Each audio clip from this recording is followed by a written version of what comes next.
For 20 years, Major League pitcher Curt Schilling was a force to be reckoned with. He led 3 teams to 4 World Series appearances with 3 championships. A notable performance was during the 2004 American League Championship Series against the New York Yankees, where he pitched with a bloody sock due to a torn tendon in his ankle. But with the pressure that comes with being a big league pitcher, Curt and his wife Shonda will tell you their biggest struggle was at home with their 3rd child, Grant.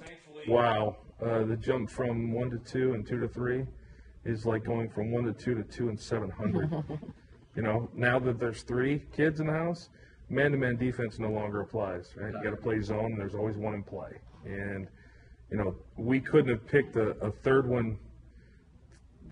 I mean, he's a ping pong ball, right? I mean, he's in play all the time. 3 years ago, Grant was diagnosed with Asperger's syndrome, a form of autism in which an individual displays eccentric behavior. But for the first 7 years of his life, neither Curt nor Shonda knew of his condition.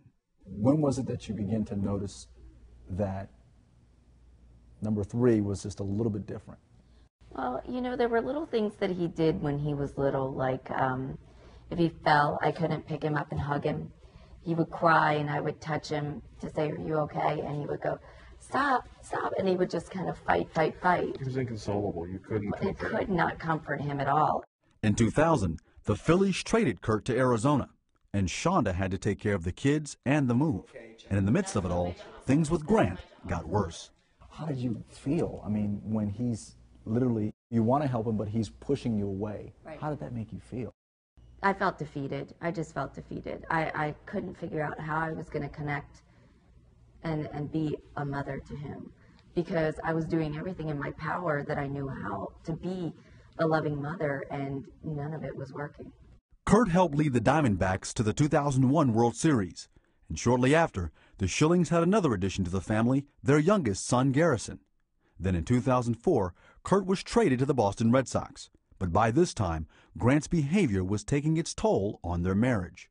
It made me feel sad, it made me feel alone, it made me feel crazy, it made me feel like a not good mother, because I would call him on the road and he would say, "He doesn't respect you, you need to discipline him more," and I felt that I was doing everything I possibly could.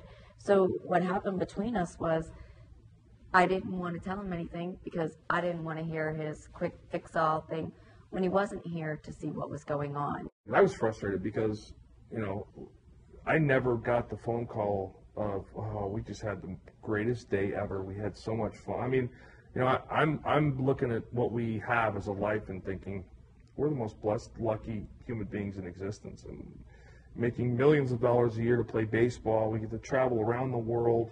I only have to work 6 months a year, and, you know, and every phone call was a fight. It was an argument. Curt and Shonda needed answers. They believed Grant had ADHD and went to see a doctor. But after testing, not only was Grant diagnosed with ADHD, but he was also on the spectrum of autism. And the Schillings were in denial. I know what autism is. He can't be autistic. I know what autistic kids are. We've known autistic kids. And Rain Man. yeah, that's what I was When thinking. you think autism, that's... And so when I went to that doctor's appointment, which I thought I was getting the ADHD one, I got that, but then he said, and he's on the spectrum of autism. And I couldn't have felt more numb than I felt at that moment. Did you feel bad? Yeah, the immense guilt, because much like she said, Grant, for his entire life, was getting punished for things he didn't understand why he was getting punished for. We were punishing him for things we couldn't understand from the flip side. With help from the doctor and their faith in Christ, they began to understand Grant's condition and learned how to deal with it. And today, the Schillings have found peace. Shonda has written a book entitled The Best Kind of Different, and they hope their story will help bring peace to others who may have similar struggles. I realized that I had to change my approach, and I had to learn how to bring the best out of Grant. I absolutely have made peace in a lot of different ways by understanding the Lord will never put something on your plate you can't handle.